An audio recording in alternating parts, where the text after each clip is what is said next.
রোববার সকাল ৯টার পরপরই হাসপাতালে হাজির স্বাস্থ্য মন্ত্রণালয়ের মন্ত্রী প্রতিমন্ত্রী। তবে নির্ধারিত সময়ের পরও অনেক চিকিৎসক ও কর্মকর্তা কর্মচারীর দেখা নেই। জাতীয় মানসিক স্বাস্থ্য ইনস্টিটিউটে হঠাৎ পরিদর্শনে গিয়ে এমন পরিস্থিতির সম্মুখীন হন স্বাস্থ্যমন্ত্রী সর্দার সাখাওয়াত হোসেন। প্রায় ১.৫ ঘন্টা ঘুরে দেখেন হাসপাতাল। এ সময় মন্ত্রী প্রতিমন্ত্রীর কাছে বিভিন্ন অভিযোগ তুলে ধরেন রোগী ও স্বজনরা। এখানে যতগুলো ওষুধ লিখে দেয় সবসময় অতগুলো ওষুধ পাওয়া যায় না। হাসপাতালে রোগীদের বেডে ছারপোকা, মানহীন খাবার পরিবেশন সহ নানান বিষয় দেখে ক্ষোভ ঝাড়েন স্বাস্থ্যমন্ত্রী। এ সময় আক্ষেপ করে বলেন, কতজন চিকিৎসক অনুপস্থিত তা সরজমিনে এসেও জানা গেল না। সবচেয়ে খারাপ যে কয়জন ডাক্তার আজকে অনুপস্থিত এটা জানতে পারলাম না, এখন পর্যন্ত বলতে পারে না, দিতে পারেন না।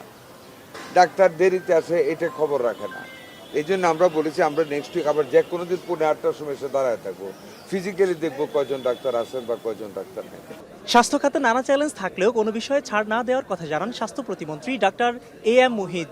জনগণ তারা যদি তাদের অধিকার যে সেবাটা পাওয়া সেটা সঠিকভাবে না পান, মাননীয় মন্ত্রী মহোদয় এবং আমরা জানিয়েছি যে আমরা আবার আসবো প্রয়োজনে এবং নিয়ম অনুযায়ী যা যা ব্যবস্থা নেওয়া যায় সব ধরনের অব্যবস্থাপনা দূর করার জন্য আমরা সে ব্যাপারে পদক্ষেপ নেব।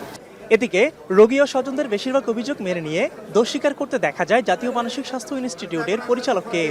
পেশ কন্ট্রোলের যে দায়িত্বে যে কন্ট্রাক্টর দেওয়া আছে নিয়োজিত, তার সঙ্গে স্যার কথা বলছেন, মন্ত্রীর মধ্যে কথা বলছেন।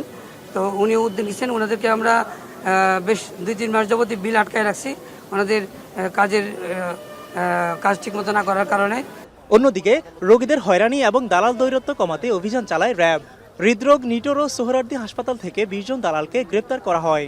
আমরা বিভিন্ন সরকারি হসপিটালে যে সকল দালাল চক্র রোগীদের হয়রানি করে বা রোগীদের সাথে প্রতারণা করে, এমন দালালদের বিরুদ্ধে আমরা গোয়েন্দা নজরদারির মাধ্যমে তাদের তালিকা তৈরি করছি যেন তাদের বিরুদ্ধে আইনগত ব্যবস্থা নেওয়া যায়। ভবিষ্যতে এ ধরনের অভিযান অব্যাহত রাখার অঙ্গীকার করেন বাহিনীর সদস্যরা। মিয়া আমিরুল, এখন, ঢাকা।